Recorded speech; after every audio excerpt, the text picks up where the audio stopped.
시인은 여호와를 부르며 자신의 어려움을 호소합니다. 시인의 첫 마디에서 다급함이 느껴집니다. 1절 말씀 함께 보시겠습니다. 여호와여, 나는 가난하고 궁핍하오니 주의 귀를 기울여 내게 응답하소서. 지금 시인은 가난하고 궁핍함을 호소하면서 하나님의 응답을 바라고 있습니다. 가난과 궁핍은 1차적으로 경제적인 어려움을 뜻하지만 하나님의 도움이 절실할 때 자신을 낮추는 표현이기도 합니다. 시인은 자신의 연약하고 부족함을 있는 그대로 하나님께 고백하고 있는 것입니다. 하나님의 도우심 없이는 살아갈 수 없는 존재임을 인정하고 있는 것이죠. 어쩌면 기도는 우리의 부족함에서부터 시작되지 않을까요? 결핍에서부터 말입니다. 부족함이 없고 고민이 없다면 죄인인 인간이 기도의 자리로 나아갈까요? 시인은 자신의 힘든 상황을 하나님께 이야기합니다. 부족하고 연약함, 또 가난과 궁핍의 상황 속에서 하나님의 도우심을 바라며 요청하고 있습니다. 1절에서 시작된 시인의 요청은 4절까지 계속됩니다.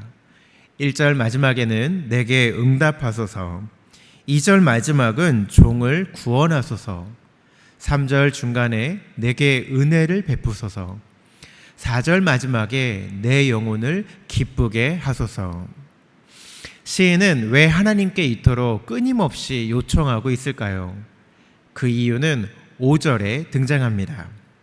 5절 말씀 함께 읽겠습니다. 주는 선하사 사죄하기를 즐거워하시며 주께 부르짖는 자에게 인자함이 후하심이니이다.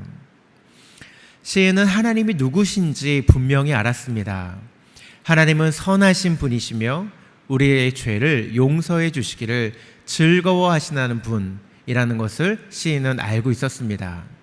또한 주님은 자신에게 부르짖는 자를 외면하지 아니하시고 그분의 인자하심을 후하게 베풀어 주시는 분이심을 고백하고 있는 것이죠. 기도는 누가 하는가 보다 누구에게 하는가가 더 중요합니다. 우리가 아무리 간절히 기도해도 그것을 들으시는 분이 계시지 않는다면 우리의 기도는 허공의 울림으로 끝날 것입니다. 또한 기도를 받으시는 대상이 있어도 그분이 만약 인간에게 관심도 없는 분이시라면 우리의 기도가 응답받을 수 있다는 확신을 가질 수 없을 것입니다. 그리고 기도의 대상이 하나님이시고 그분이 우리를 사랑한다고 해도 만약에 하나님이 전능하시지 않으시다면 우리는 기도하고도 불안에 떨어야 할 것입니다. 하지만 시인이 하나님께 담대하게 기도하며 나아갈 수 있었던 것은 하나님이 어떤 분이신지 정확하게 알았기 때문입니다. 8절에서 10절 말씀을 자세히 한번 읽어드리겠습니다. 주여, 신들 중에 주와 같은 자 없사오며 주의 행하심과 같은 일도 없나이다. 주여, 주께서 지으신 모든 민족이 와서 주의 앞에 경배하며 주의 이름의 영광을 돌리리이다. 무릇 주는 위대하사 기이한 일들을 행하시오니 주만이 하나님이시니이다. 시인이 하나님을 어떻게 고백하고 있습니까? 신들 중에 하나님 같은 분은 없다. 주님께서 모든 것을 지으신 창조주 하나님이시다 라고 고백하고 있습니다. 그래서 모든 열방이 하나님 앞에 경배해야 한다.